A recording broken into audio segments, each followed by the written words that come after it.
Alright, so, oh, I stayed on the title screen a little bit long. It's about to play the probably copyrighted Fire intro. Emblem. Oh, yeah, let's not Engage. do that. That would not be great. My camera's gone. My camera's here. Oh, look, things are here now. I don't know why they weren't a second ago, but now they are. So, I haven't actually played this game in like a week when normally we go pretty ham on new releases.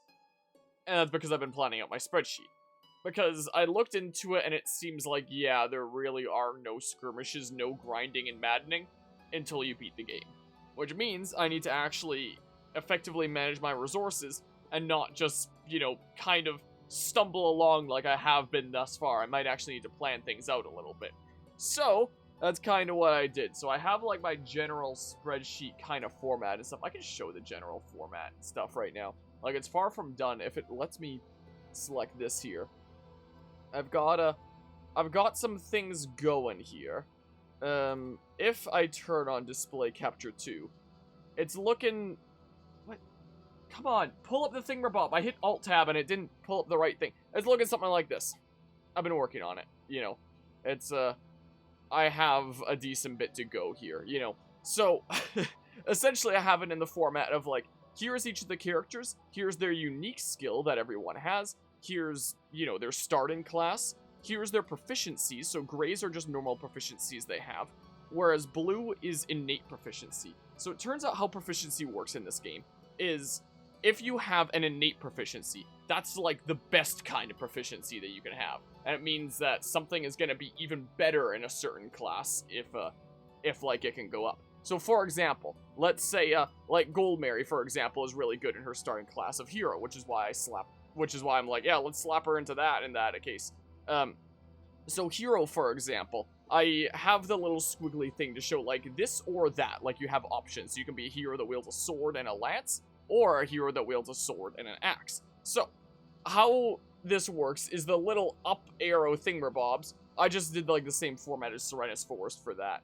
Signifies like if you have an innate proficiency, then that will essentially bring that to the next rank. So, if you're a hero with an innate proficiency in sword, then you'll just have sword at A and like either lance or axe at C.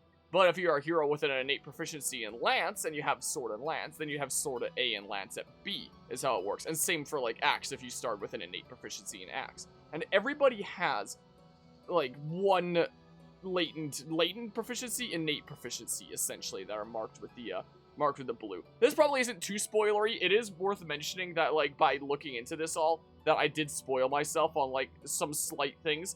But, is it really that spoilery? Like, oh, you get her as a unit eventually way down the line. Like, ooh, what a spoiler. Like, totally never saw that coming. And in terms of what classes that I want to use, I found out that there is a unique class for each of the Lord characters, and there's 2 Lords per kingdom.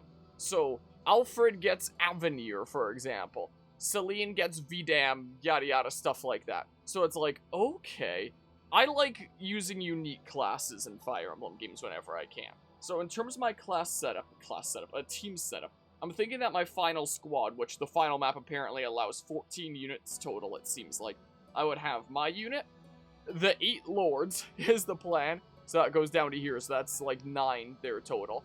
There would have to be the dancer, Dudo here, Seedal's his name in this game, so that's 10, I believe.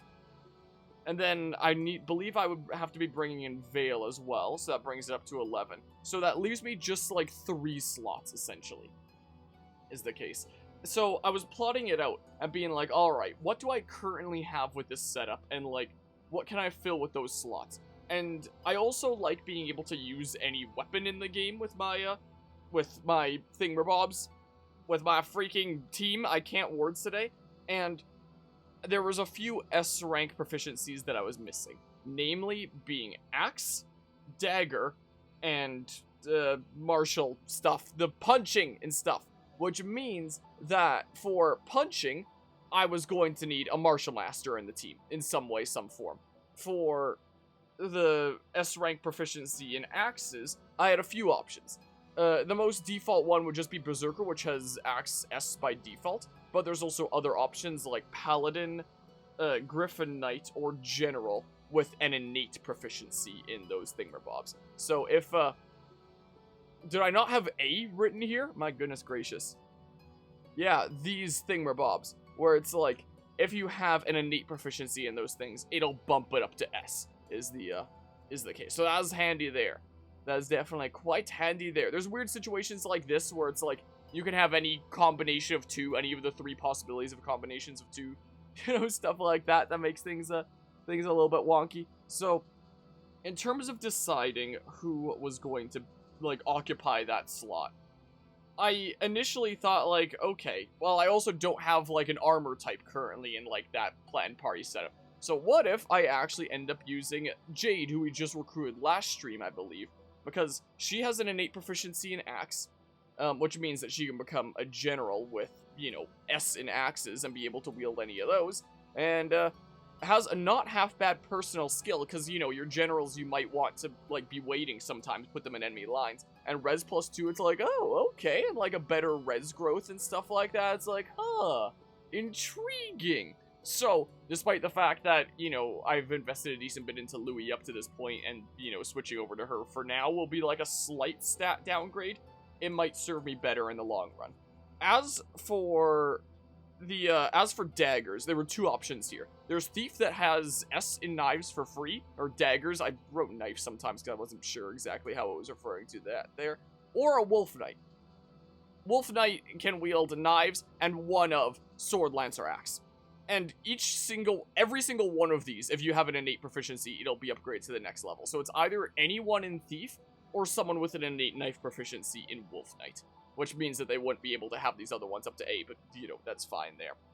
So, I was thinking about continuing to use Yunaka to fill that role, and I'll probably do so for now, but down the line, I might just end up switching to the actual default Wolf Knight that it gives you that has an innate dagger there, which, like, this can also just be, like, a nice passive there, especially considering, this setup does end up having a decent bit of female characters, which, speaking of, if you look up male, when it comes to personal skills, there's basically no advantage to having more male units in the party. There's, like, this skill here, this is the only one that pertains to, like, male units at all, I'm fairly certain, where it's like, if a male and female ally are adjacent within 2 spaces, the unit deals plus 2 damage. Every other one, Louis, 2 female allies are adjacent in 2 spaces, the unit takes minus 2 damage. When 2 or more female allies are within 2 spaces, hit a void plus 5 to, like, all of them there. And then these are just, like, foe, essentially. If foe is male, if foe is male. So, not only do female characters have more class options in this game, with the Pegasus line, that the male characters just don't get, and there's no male exclusive classes, but there are a small handful of skills that pertain to having female allies, but not a single one that pertains to having male allies, except for this one, where it's like, yeah, have one of each, So, not only is female Lear better in the sense of having more class options, but there's just more units that synergize better with that. It's silly. So, yeah. So, for whatever reason in this game, it is just straight up the case that if you want, like, the best possible builds and setup and save file you can have, you're gonna want female Lear. So, I don't make the rules. That's the way that is. So there's that, essentially. I've been decking out my emblems page here, which, there's a lot of stuff for each emblem.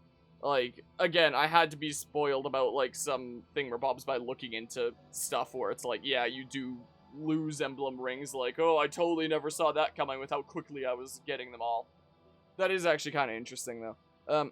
But yeah, so it's like, at each of the bond levels, you can only get up to, like, 11 to 20 or 19 or whatever the heck. After you do their paralogs, they only become available, like, much later and stuff like that. The ones that you can actually inherit will have a designated SP cost, so you can inherit those. You only have a couple skill slots to work with, though, in terms of inheritable thingamabobs. Things like break defenses are inheritable, so that's pretty cool there. There's some pretty spicy thingamabobs that you can inherit. And of course, there's, like, the regular proficiency and stuff like that. Yes, it is, it is indeedly do that time, Lance. I hope you're doing well today. And yeah, there's the DLC ones as well. But yeah, so I've been going through all these, mapping out, like, the stat boost, what weapon proficiencies you can get in case there's anything spicy with that, the unlock, paralog, and reclaim, yada yada. Stuff like that, mapping out all the things. So, I've kind of been going ham a little bit. Most of this stuff is just easily findable online, especially on sites like Serenus. I copy-pasted most of this information from Serenus. But each individual thing about each, you know, type of thingamabob are typically on different pages. This spreadsheet makes it really easy to have, like, all the information on just one sheet and to be able to copy-paste stuff from, like, one sheet to another, you know? It just has it all in one place instead of being like, alright, gotta go back a page here, go to this page to check that. Huh, this thing's like that, go back a page, go back to that other page, so on and so forth. It just makes it a lot more hassle-free. Also, some of these later ones, Roy, freaking holdout plus. If unit had 2 HP or more at the start of combat, unit always survives combat with at least 1 HP. It's like, wow, okay. That's pretty darn crazy right there. So yeah, there's that. Some of the skills, as I've been looking into them, I've realized are pretty darn silly. Like, look at this. Bow Focus 5 grants hit plus 30 at the cost of dodge minus 10 when using a bow. At face value, it's like, okay, that's pretty good. Until you look at Marth. If you look at Marth, here's a... Wait, no, not Marth's Avoid plus 30. There was someone else that had hit plus 30, unless I'm getting confused with, like, Avoid there. There's other skills that are, like, you know, some particular weapon thingamabob, where it's, like, gives Avoid plus 30 while doing that I'm probably getting mixed up with. Whereas, you know, Marth's just has no downgrade, it's just... Or no drawback, it's just that, essentially. Also... This is one of the ones I thought was spicier. Ike's Resolve Plus, if unit's HP is 75% or less after combat, grants defense / res plus 7 as long as the unit's HP stays below 75%. That means that if you have like 3/4 health or less, you're always gonna be taking like minus 7 damage. And I thought that that was like really cool and like one of the best defensive options. But then I realized that there's a freaking potential sleeper better option here from Irika. Where it's like, it's minus 5 damage as opposed to minus 7. But it's always. Like, at all times. And in hindsight, I think that, like, minus 5 damage always is probably better than minus 7 damage when you've got, like, 3/4 of your health or less. Maybe. I mean, it depends on the unit, but don't sleep on that. Don't sleep on that, honestly. This is pretty much just useless because, like, dodge is just, like, critical evade. Hello, Chaos Death. I'm doing pretty alrighty. I got a whole bunch of stuff going on all the time, but I'm getting through it bit by bit. And stuff. Bit by bit, getting on through things. So then there's Micaiah, and stuff like that, and all these thingamabobs. Lucina has some interesting things. One of which I think I might want to slap onto my unit down the line. Like, where was the super crazy avoid thingamabob? Here it was, dual support. Grants a bonus to avoid that increases with the unit support level with adjacent allies. As the hero, you know, Alir can get the most supports in the whole game by being able to potentially get up to A with, like, any character that you can recruit. So, while this might not be as good on a lot of other units that only have, like, a small handful of supports and you might not always have them close to each other, this basically means as long as I'm close to, like, any ally at all, if I've been grinding my supports, that's gonna be big. So I might give that to my unit down the line. And then there's Corin that has some interesting things there. This can be helpful on, like, some supportive units and stuff like that. Like, I'm probably gonna give that to Seedal, because if acting or waiting also constitutes dancing, that means that if you get danced for, you can just also bestow 10 HP upon anyone you dance for, so there's that. Mr. Dual Support is Dull Surprised.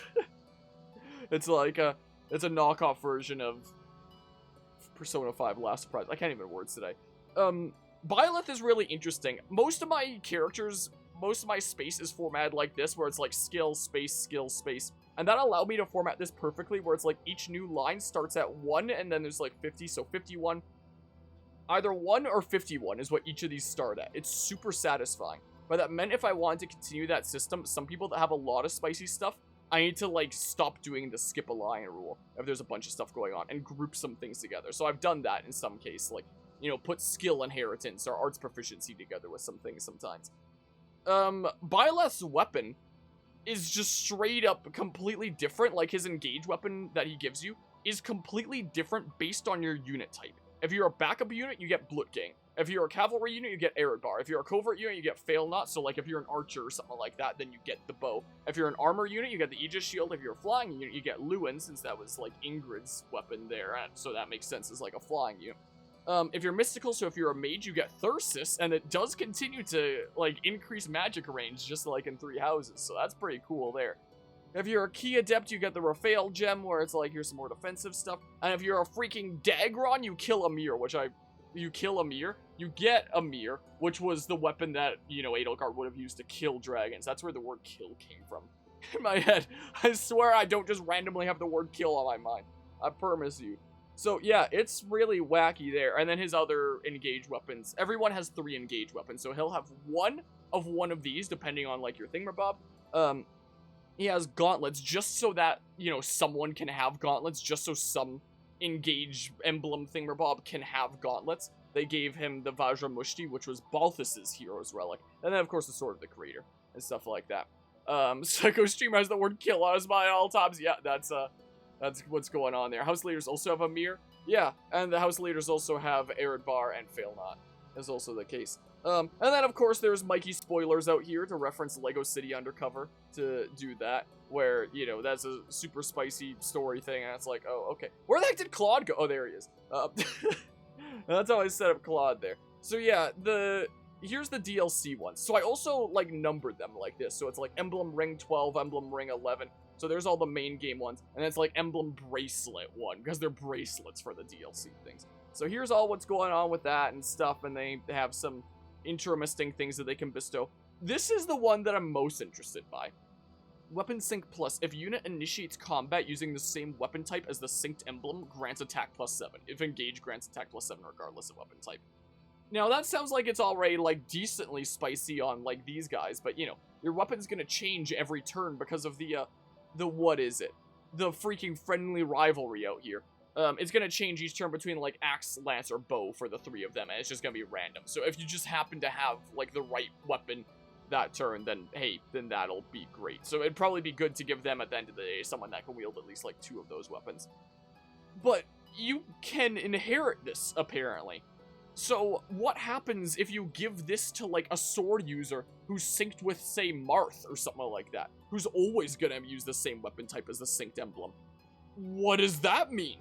Like, do I just always have attack +7 at all times? Is that how that works? I don't know, and I can't find any, like, extra information on this online yet to know if that's how that works, if that's what's going on there. Or let's say a character like Lucina, where in this game they had her, for the sake of having more bow users, they have her be a sword user and also a bow user. So if you're, say, an archer or something like that, and you equip Lucina, will it not work? Does it need to be, like, their primary weapon? Like, what does it mean? I want to know more. I am intrigued here. So, you know, there's what's going on there. And then, of course, there's Tiki, which also works similar to Byleth, where she has a whole bunch of different attacks based on, like, what kind of unit you are, which I find to be rather interesting as well. Of course, there's the thingamabob, where it's like, where is the thingamabob? Here it is, just at the very beginning, like that, essentially. So, what's interesting about Tiki is her skill Star Sphere just adds 15% to final growth rates. How Jeed's works, or Jean, or whatever the heck, is it doubles class growth. That's where you get, like, the increased, you know, growth rates from. And there was me doing, like, some basic calculation stuff there, just testing things out and stuff, seeing what things would look like. Some of these I'm really, really intrigued by, like Life Sphere. If a unit uses weight without attacking or using items, restores 40 HP and heals status effects. So if you give this to, like, a wall, especially like Jade, who's also gonna get +2 res for selecting weight, it's like, oh, wow, okay, that's pretty darn crazy. This I also feel like might be really spicy on a Leer, considering that, you know, I'm already granting, like, an adjacency bonus, so I'm already gonna be wanting to put units next to a Leer. So if anyone's next to a Leer at the start of player phase, here's +5 defense res to all you nerds, you know? It's pretty darn spicy there. But yeah, funny enough, Lucina being a bow user isn't just an engaged thing, she was also a bow user in Codename Steam, where she's an amiibo unit. Huh, I knew that she was a bow user in some of her iterations of Heroes, but I didn't know that she was a bow user in Codename Steam. And of course, there's Emblem Bracelet 3, Emblem Bracelet 4, Emblem Bracelet 5, 6, and 7, because that's apparently how far it goes up until, so. Like, we'll find out about this stuff when they come out and stuff. But so far, I've just been planning things out here. And in terms of planning things out here, in terms of skills that I want, is it here that you inherit it, or Arena? I think it's Arena. Actually, wait, no, I can polish rings here and get some stuff up. Because, yeah, it's seeming like right around the corner we're probably gonna be losing some of our current emblem rings. Probably not the bracelets because they're DLC and stuff. Which means that I'd want to ham out the last of my, the last of the bonds that I want right now before taking a while to, you know, get them back and stuff. Though codename seems she used Nidhogg instead of Parthia, huh? Yeah, news to me there. It is worth mentioning, oh, that's my regular display capture. That's just my, yeah, that's where I was just posting, like, my alerts and stuff. I meant to do display capture, too. That's what I wanted to do. It's a good thing no one saw, like, all my tabs where I was searching up Kiel. No, just kidding there. So, anyway, in terms of planning out my team on this tab here, so yeah, there's, like, Alir, Vale, and then there's the 8 Lords, and then there's Seedal. So this is what I was planning here. So in terms of, I already talked about how we could have an armored unit. Canada Post, your parcel has been sent back to access point to reschedule. Yeah, that's totally not a scam right there. So yeah, in terms of having S with axes, I had these options here. I was like, okay, that's probably pretty not half bad. I guess this would be Axe General, actually, is what that would be there. Probably Mayor and Wolf Knight can always do, what's-her-face, the Thief that we have right now. Thief is a special class in this game, interestingly enough. And then, Martial Master is gonna have S no matter what. So, I was debating between two options here. I was weighing my options between Anna and Jean, whatever the heck, Jean, I believe it is there. And the reason why I was debating amongst these two to fill that slot is because while Jean does have expertise here, double class growths, Anna actually has the highest base magic growth rate in the entire game. I don't know why. Like, they made her a physical, like, axe fighter by default, with an innate proficiency in bow and then, like, a proficiency in axe. And she has a 50% magic growth rate. I don't know why. Like, if we go through stuff here, there's Vale that I believe is the second highest at 45. There's Mavier with 40. I believe there's another 40 around somewhere here. Yeah, there's 40 with Citrine, so I tried slapping the, Martial Monk, like, growth rates onto her and stuff here. I might have to... Here, let's turn off my... Actually, wait, no, I could just switch to this layout. Oh, this has display capture on here like that. Okay. Anyway, so if you apply the Martial Master things there, then it's like this is her final growth rates. But Jean, when you apply the fact that these get doubled to his, then there isn't a single growth rate here that's better than Jean. So it's like, okay, sorry, Citrine, but even though you have a high magic growth rate there, sorry, you're out of the question. And this personal skill, use a healing item, adjacent allies recover the same amount of HP. Meh. There's some situations that may well be useful, but not a super big deal there. But compare that with Anna, where if you apply the growth rates of Martial Master, then HP is the same. Jean has a better strength growth rate. Anna has a better magic growth rate, even with expertise there. Anna has a better dexterity growth rate, better speed growth rate, because there aren't anything that Martial Master gives there. There's nothing to double with that, you know? So, you know, her natural growths there are better. Defense, he's gonna be a little bit better. Resistant, he's gonna be a little bit better. Luck, she's gonna be a little bit better. Build is the exact same. Build always being super low there. So, in terms of magic, she's a little bit better. I'd say, like, in terms of pure stats, I'd probably still lean more towards Jean than Anna. But the thing about Jean is, for the sake of these growth rates, it's basically like saying he has no personal skill at all. You could basically say he has better growth rates, but no personal skill. Whereas Anna has this, luck percent chance to obtain 500 gold when defeating an enemy. So, in regards to that, now that I know for sure, after research, that there are no skirmishes, no way to grind in Maddening until post-game, and I actually need to manage my resources, that means that my war funds are limited. And that means that if I can just, like, passively make some gold on the side with another character, that could be big. That could help me a lot. So, I'm kind of... I was planning on using, you know, Jean as, like, a super strong unit there. That would get, like, really crazy growths. But because, for some reason, she has the highest magic growth rate in the game, it would help me get gold. I'm leaning towards just using the little munchkin instead, is kind of what's going on here. So, you know, there's that. So this was this is just like me mapping out like how many of each weapon type do I have here before like factoring in these three. This is when I was planning out who these three were gonna be. I said 4.5 swords here because like when's Celine gonna be using her sword, man? Not all that super often there. So I figured like, hey, Axe General then. Oh, and this is just the amount of S ranks that we. Oh, I guess it says right there. Sometimes I forget to jot things down, and you know sometimes it's just in my own head. So just bringing voice out there. So there's two people that have S in tomes. I believe that is Ivy and it was yeah Vale there essentially. So yeah, filling those up. Here's an axe with S. Here's a dagger with S. And here's arts with S. So we have S for everything, and with this team set, we can equip any weapon in the whole game. Yada yada. That whole thing Bob there. This probably I didn't figure this was as important, but I kind of wanted to plot it out a little bit more.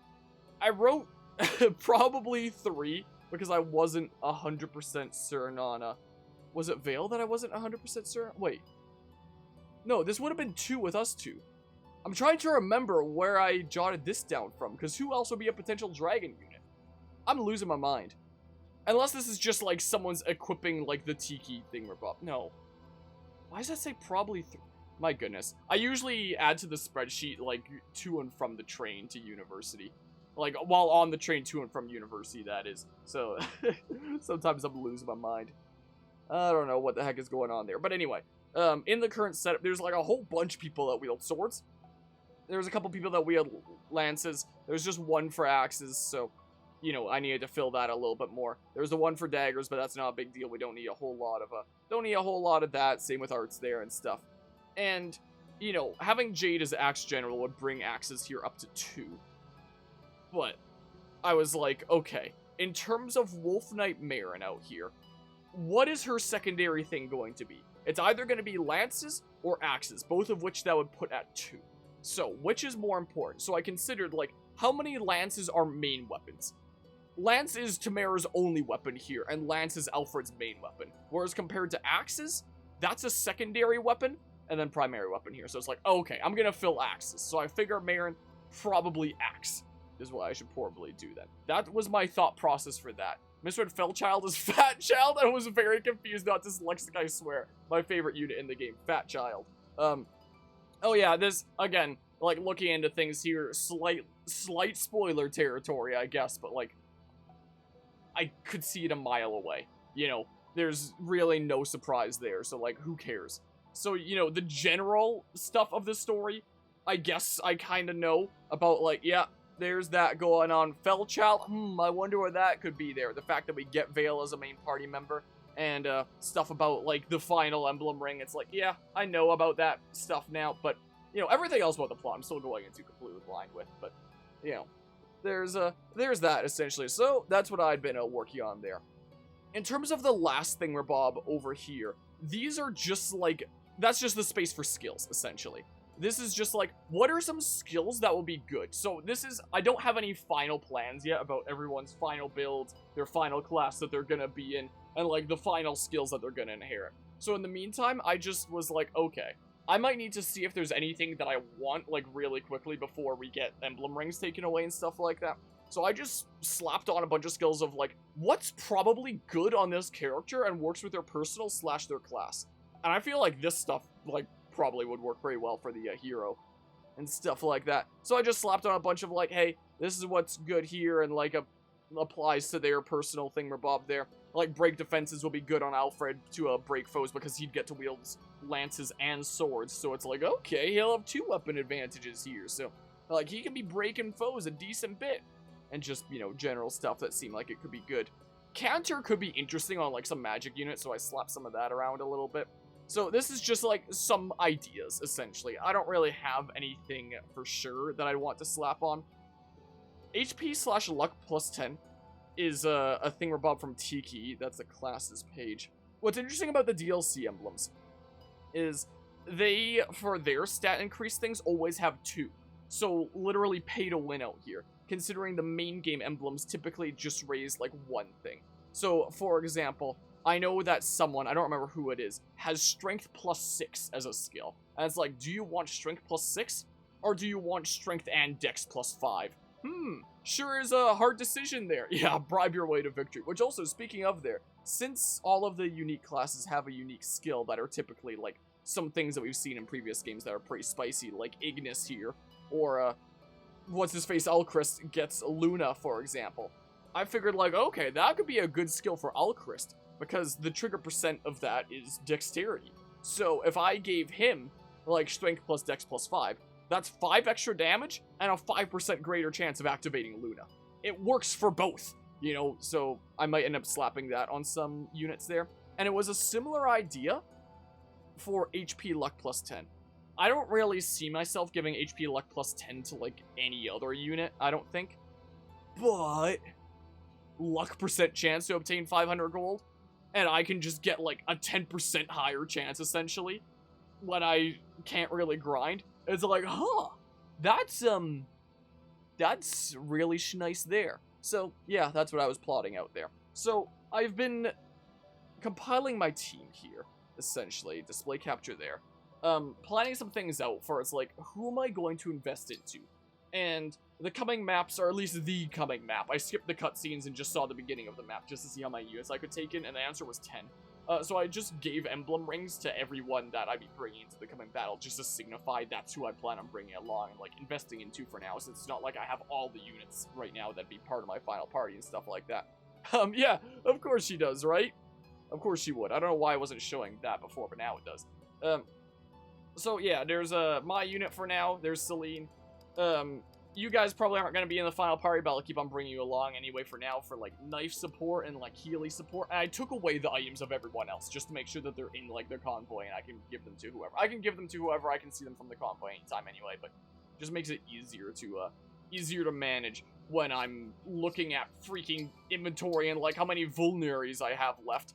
And, you know, have a whole bunch here as opposed to, like, who can I take one away from? Stuff like that, you know. Just makes it a little bit easier. So, of course, there's a whole bunch of ones that be in the final build there, or in the final setup. So, I think we are bringing along the little Munchkin.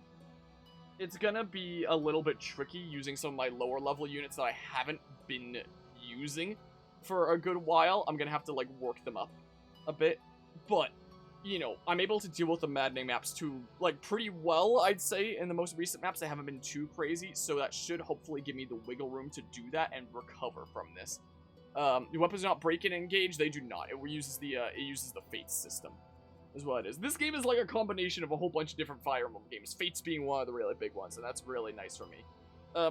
And when I was deciding, like, who else should I bring for now for, like, a balanced party setup, I want to explain how I got to this decision, because there's actually something really interesting going on here.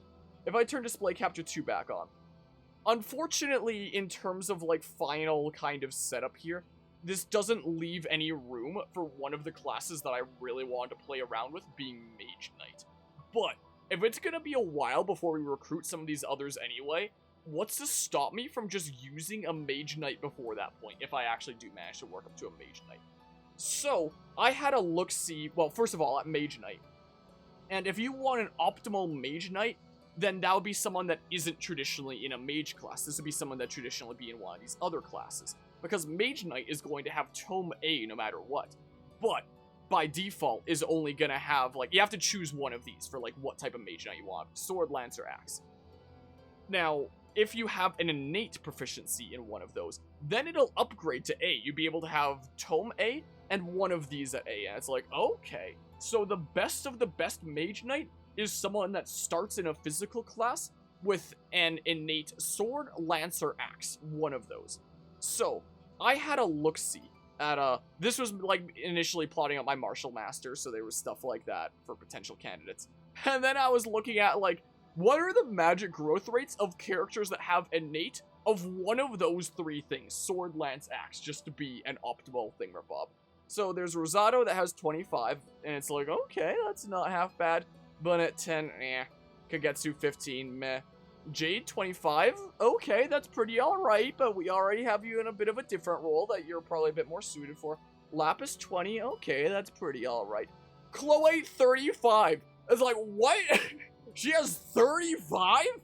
Yeah, what now? And that, yep, that is the case. So in terms of, like, any character in terms of any character that has an innate proficiency in sword, lance, or axe, she has the highest magic growth rate. It's even higher than, like, her strength growth rate at 25. It's like, wow, okay. This, that sounds like Mage Knight to me.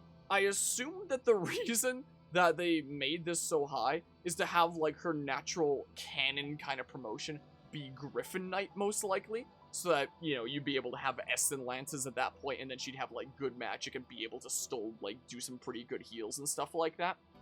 But, in terms of, even though this is probably what the game expects players to do by default, that specific setup makes her, from what information I have thus far, and the stuff that I plotted out thus far, again, I'm just saying again as if I've said this before. I think this is the first time I'm saying it. I'm no expert in Engage at this point. Like, I've only beaten, like, the first 9 chapters and made, like, a spreadsheet. So, I'll only know more about this game as, like, I get through it and eventually beat it and stuff like that. So, there could be some other factors here I'm unaware of. But on paper, what it sounds like right now, it sounds like if you want the best Mage Knight, use Chloe.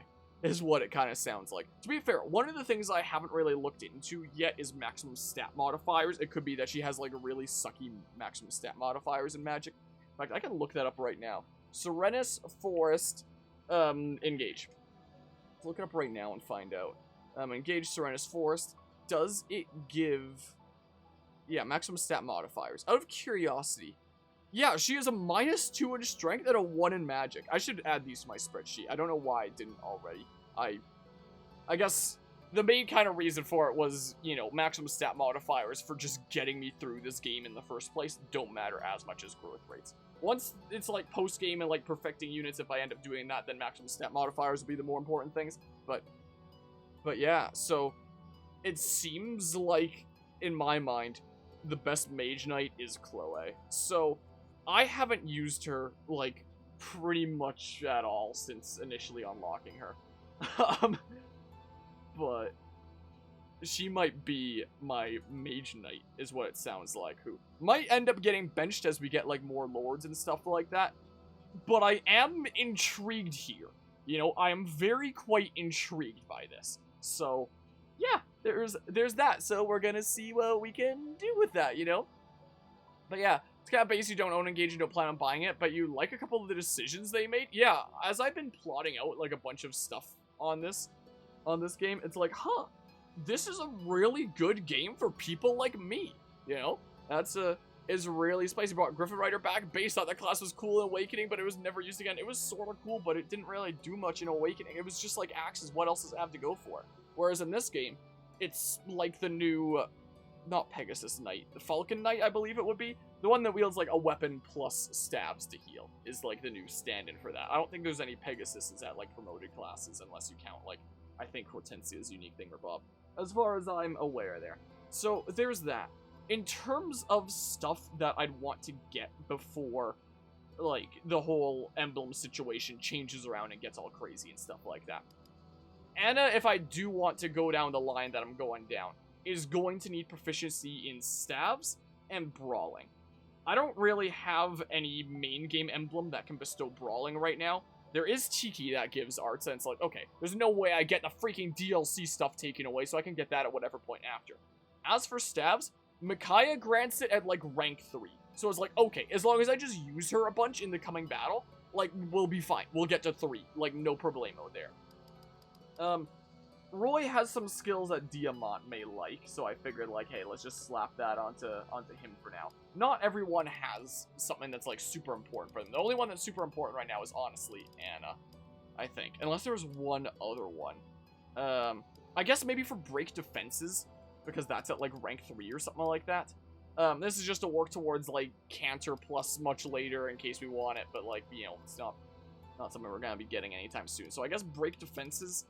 and that thingamabob there. Also, if we use Diamant a bunch, he's gonna get to, like, rank 5, and then he's gonna immediately be like, oh, I can't rank up until we go to the thingamabob. So... hold on. I think that I can actually do this. Maybe that'd be able to get them up to rank 5. Otherwise, we'd have to go to the arena and then do that. I think. Something like that. Just thought the idea of having a griffin as a mount is pretty cool, even if it didn't bring a lot to the table. Gotcha. Yeah, so we can get, like, some bonds here and stuff. So Roy's already pretty happy and stuff. But Diamant is gonna try to make him a little bit happier make it and look stuff. nice? Is what we're gonna try to do here. Oh, I guess R for, yeah, That looks so do good. that. Thank you. So that brings our bond up a little bit and stuff. So we do that. Yeah, I figured that was probably the case. And I made my plans accordingly. We may as well do this here. Is what we may as well Be do. thorough now. So You can move on lots from there. lots of polishes. This is so weird. Well done. It's so strange, you can man. move on from there.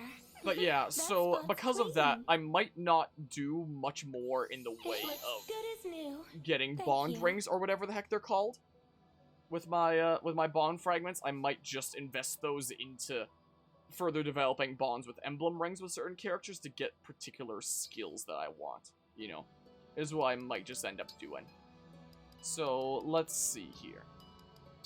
So yeah, I figured I could take this playthrough, like, pretty It will darn take some casual, work. like we do a lot of Fire Emblem It's playthroughs on already this channel, clean. even if it is on the hardest difficulty. It's already But clean. if I can't, No need to focus there. you know, Thank you. grind, The ring that means looks I actually need to amazing. go in with a bit of a plan, and now I have that plan.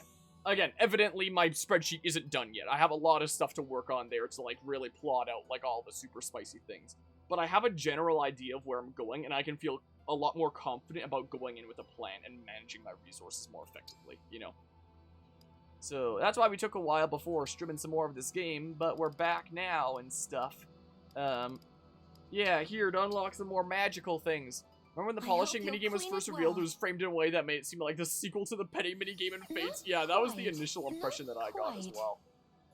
Not quite. An odd tactic. That fits clean. That fits clean. It's so weird, though. It's still That very fits strange, clean. you know? That fits clean. But yeah, so there's my, Odd tactic. there's my That fits plan clean. outlined. Thanks for always taking such good care of the ring. No problemo. Sigurd, I think we were just like, yeah. So let's do This this. ring is filthy, don't you think? You are a strange one. Overdoing things a bit? This is a strange video You game, are isn't a it? strange one. Is that not a waste of time? Overdoing This things is such a a bit? strange video game. Is that not a waste So of time? very Is weird. That not a waste of time? You are a strange But one. yeah, so I Is might that not struggle a waste of little bit time? in the next battle, Overdoing things just a because I'm bit? taking out, like, some of Well my main done. units and The ring factoring in some shines ones that I like didn't new. invest as much experience into. So that's gonna harm me a little bit. But, you know, the sooner I do it, like, the easier it'll be than doing it, like, much later down the line, you know? But yeah. More proof that Fire Emblem is a game designed by aliens. Yeah, totally. I don't know, just... Here, I don't know, it doesn't really matter. There's no one that I Good cleaning is in particularly order. want to build You up on put with great it on. care in your But yeah, work. the new SpongeBob games, I've only put one session into it thus far, but I am actually having fun with it. It's pretty silly, I must say. It is a pretty silly one.